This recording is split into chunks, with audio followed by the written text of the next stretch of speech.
Sehat semua? Alhamdulillah. Baik, kita langsung aja ya mulai pelajaran di hari ini. Tetapi sebelum memulai pelajarannya, alangkah baiknya kita berdoa terlebih dahulu.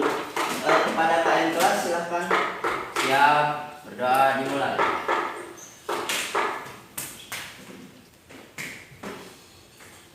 Selesai, berikan salam. Assalamualaikum warahmatullahi wabarakatuh. Waalaikumsalam warahmatullahi wabarakatuh. Baik, selanjutnya saya akan mengabsen terlebih dahulu ya, yang disebut namanya bilangkan hadir atau hadiro. Kepada Rahmat, Hadir.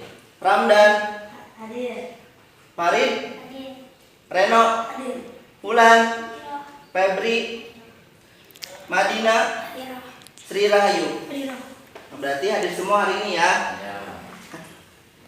Nah, sesudahnya terbentuk kelompok, Bapak selanjutnya akan menjelaskan sedikit tentang materi pada hari ini, yaitu wilayah Negara Kesatuan Republik Indonesia dalam Lautan Indonesia. Indonesia adalah negara kepulauan. Hal itu ditegaskan dalam pasal 25A Undang-Undang Dasar Negara Republik Indonesia tahun 1945 yang menyatakan bahwa negara Kesatuan Republik Indonesia adalah sebuah negara kepulauan yang berciri Nusantara dengan wilayah yang batas-batas dan hak-haknya ditetapkan oleh undang-undang.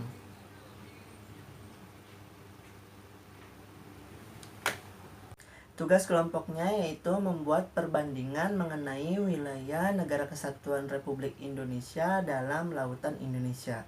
Nah, untuk kelompok pertama yaitu mengenai zona lautan teritorial, dan kelompok kedua yaitu mengenai zona landasan kontinen, dan kelompok ketiga mengenai zona ekonomi eksklusif atau Z. Nah, silahkan pahami dan diskusikan pada materi. Sebagai negara kepulauan yang wilayah perairan lautannya lebih luas daripada wilayah daratannya, maka peranan wilayah laut menjadi sangat penting bagi kehidupan bangsa dan negara. Wilayah lautan Indonesia sangat luas dengan kekayaan laut yang melimpah ruah, seperti ikan-ikan, rumput laut, kerang, udang, dan sebagainya. Ada dan terkandung di dalam wilayah laut kita. Hal ini merupakan sebuah kebanggaan bagi bangsa kita dan juga dapat sekaligus sebagai modal dalam melaksanakan pembangunan. Ialah garis khayal yang berjarak 12 mil laut dari garis dasar ke arah laut lepas. Jika ada dua negara atau lebih menguasai suatu lautan, sedangkan lebar lautan itu kurang lebih dari 24 mil, laut garis teritorial ditarik sama jauh dari garis masing-masing antara garis dan garis batas teritorial disebut laut teritorial. Laut yang terletak di sebelah garis dalam garis dasar disebut laut internal atau perairan dalam atau laut Nusantara. Garis dasar adalah garis khayal yang menghubungkan titik-titik dari ujung ke ujung pulau terluar. Sebuah negara mempunyai hak dan kedaulatan sepenuhnya sampai batas laut teritorial, tetapi mempunyai kewajiban menyediakan alur pelayaran lintas damai baik di atas maupun di bawah permukaan laut.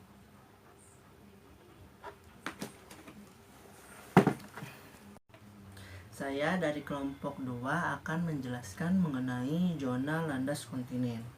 Landasan kontinen ialah dasar laut yang secara geologis maupun morfologi merupakan lanjutan dari sebuah kontinen atau benua. Kedalaman lautannya kurang dari 150 meter. Indonesia terletak pada dua buah landasan kontinen, yaitu kontinen Asia dan landasan kontinen Australia. Adapun batas landas kontinen tersebut diukur dari garis dasar, yaitu paling jauh 200 mil laut. Jika ada dua negara atau lebih menguasai lautan di atas landasan kontinen, maka batas negara tersebut ditarik sama jauh dari garis dasar masing-masing negara. Di dalam garis batas landas kontinen, Indonesia mempunyai kewenangan untuk memanfaatkan sumber daya alam yang ada di dalamnya dengan kewajiban untuk menyediakan alur pelayaran lintas damai. Pengumuman tentang batas landas kontinen ini dikeluarkan oleh pemerintah Indonesia pada tanggal 17 Februari 1969.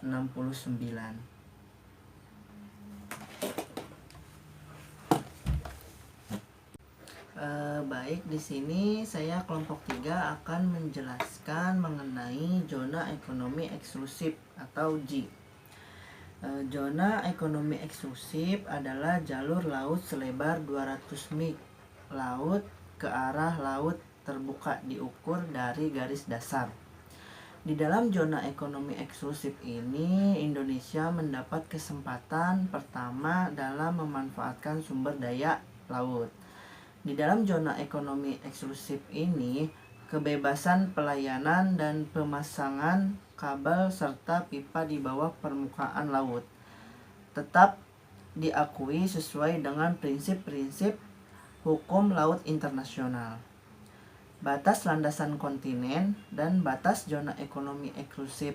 Jika ada dua negara yang bertetangga saling tumpang tindih, maka ditetapkan garis-garis yang menghubungkan titik yang sama jauhnya dari garis dasar kedua negara itu sebagai batasannya.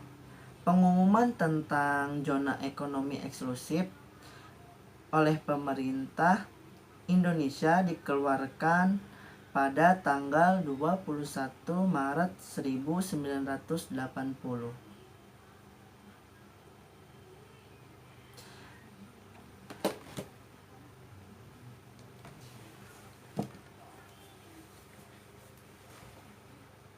Kesimpulan pada materi pada hari ini yaitu berdasarkan hukum laut internasional, wilayah laut Indonesia dapat dibedakan menjadi 3 macam yang terdiri dari zona laut teritorial, zona landasan kontinen, dan zona ekonomi eksklusif atau Z.